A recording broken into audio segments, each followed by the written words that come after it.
Good evening, Gauri. My name is Carolina. I'm the owner of Sate Adventures, and I am here to tell you all about this wonderful holiday trip that we have been working on for your family. You created something really unique, combining Kenya and South Africa.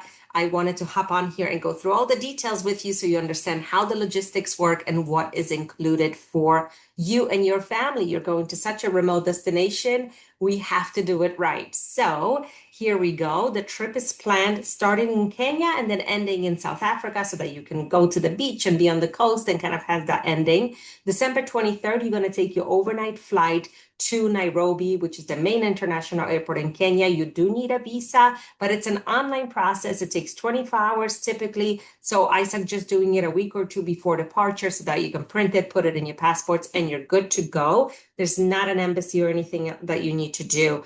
It's all online. When you arrive, we're going to be in Nairobi and we're going to spend one night there so that you don't go exhausted to your first safari. Safari is the biggest part of your cost here. So you want to make sure you're rested and ready to enjoy the game drives. So that first night, we're going to take you to the Karen Blixen cottages. This is a historical place. Karen Blixen, the woman out of Africa, if you've ever seen the movie or read the book, these are her offices. This is her properties. And it is now a hotel, quite a gorgeous location, perfect for resting. And then the following day, we're going to begin our safari. So the park we're going to focus on is the Masai Mara. This is a massive park, the most famous park in Kenya, and there's a reason for that because it's filled with wildlife. It is highly protected. And so we're going to split our time between two camps in Masai Mara. This will give you kind of a glimpse into two different faces of the park. Because it's such a spacious park, there are parts where it's really rocky and with rock formations and forests, and then other parts where it's very arid and different landscapes means different wildlife. So splitting your time there will really accentuate and elevate the experience. So we're going to take a flight into Masai Mara. Why? Because if we were to drive to Masai Mara, it could be between 4 and 8 hours. So you don't want to do that. The flight is about 25 minutes. So we're going to fly from Wilson to Kikorok. This is just one of the airstrips that we use. And when you arrive, the camp driver will be ready there for you. We whisk you off and take you right to your first accommodations, which is the Saruni Base Camp, Masai Mara. So this camp, very small, 17 rooms, kind of look like this. They're just really authentic, but you have all the amenities. You're going to be spoiled, rat invite for sure. And when you're here, you are in a forest. So think monkeys, lots of activity at night, and you are on a river. So hippos, crocodiles, all of that activity is just outside of your window. So it's a really exciting beginning, and the camp team is fantastic. So they're going to set you out on your first game drive. You're going to go in an open vehicle to explore the concession around the park and start seeing animals, start going down your bucket list. All of your meals are included, including some beautiful sunset dinners and things that they do at the camp with the boma, with the fire. So they take care of all of that for you there. I put some pictures on here just so you have a visual of how green this part of Masai Mara is. Lots and lots of different things that you can do at the camp. So we've included all your game drives and all your meals and all your safari activities, but there are so many things you can add too.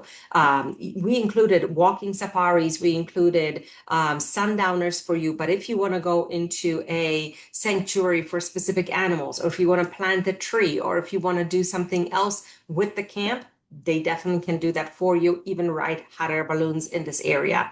You're seeing in this picture is called a sundowner. So it usually begins right in the late afternoon, and then you stop in the bush and see beautiful animals, beautiful sunset, and it's kind of a tradition in on safari. 2 game drives a day is a typical thing. You do one in the morning, one at night, because different animals do different activities throughout the day. Or you can set out on a full day game drive with a picnic lunch and have it out in the bush. Sundowners, gorgeous. You can do it out in the bush or you can do it in the camp.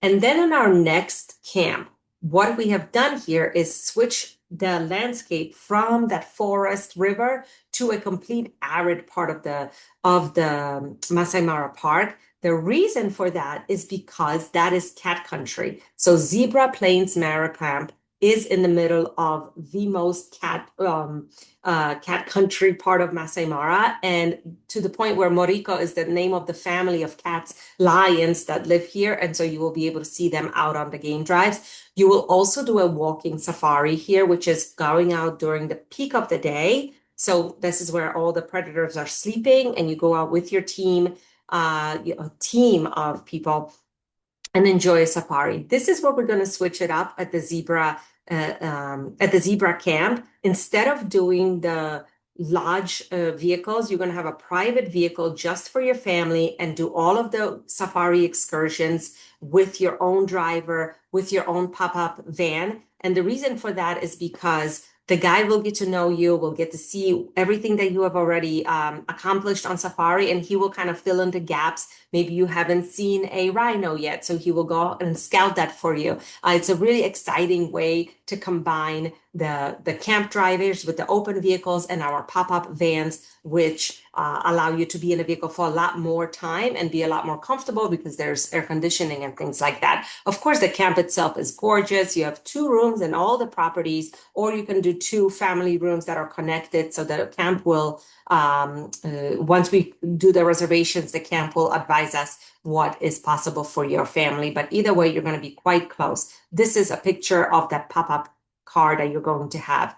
Another thing we're going to do when we're at Zebra is we're going to visit the local people, which is the Maasai people, visit them in their village, learn about life in the bush. It is a fantastic experience. The women show you all of the work that they do, their traditional singing. So to me, it's one of my favorite activities in on safari because it's completely different than sitting in a car and looking at wildlife. You get to actually ask questions and find out what life is like here. And then on the 29th, off we go back to the airport, fly to Nairobi, and catch our international flight to Cape Town. When you arrive in Cape Town, we'll pick you up and take you to a hotel downtown. Now we're not on safari. Now we're in this beautiful metropolitan city. So I chose the Pepper Club. I was just there in September with a whole group that I brought, and we loved this property. Wonderful accommodations, wonderful meals. So I thought it was a great base place for you as well. And so we will spend quite a few nights in Cape Town so you can see the best of it. The first day is arrival. The second, we're going to focus all on the Cape Peninsula, go to the southernmost part of Africa. We're going to see the penguin colony at Boulders Beach and really get to see all those little villages up and down the Cape, which make this part of the world really, really famous. We're also going to take you to the Gold Restaurant. The Gold Restaurant is really famous in Cape Town. It is the largest restaurant that exists. I mean, it sits hundreds and hundreds of people. It is many, many layers. So you would never know that there are hundreds of people in there. It's all set up in like these little private nooks. And there are storytellers, live music, drumming circles, face paintings. Like there's a lot of activity going on. You can sit there for 2, 3 hours and not see it all. And all the time, they're just bringing different types of dishes from all over Africa. Everyone that works in the kitchen is an African woman from different countries throughout the continent. I just loved it. I mean, I love meeting them. And it's a really wonderful, authentic experience. It's not touristy at all. You will see plenty of Cape Town people on exploring it as well. And then the following day, we're going to see the best of Cape Town, which has a lot to offer. There's lots of different neighborhoods. There's lots of different things to see. Robben Island, the famous place where Mandela was held. And we're going to go down to the wineland so you can do some wine tasting. Please let me know if wine tasting is something on your bucket list. If not, we can tweak and just do something else that afternoon. And then on January 1st, we're going to sleep in because everything is going to be waking up a little bit later on New Year's Day in Cape Town. But in the afternoon, we're going to go off to Table Mountain, which is the gondola to the top for some stunning views, which is a must do in when you're in South Africa. And then January 1st, off we go to the airport and fly home.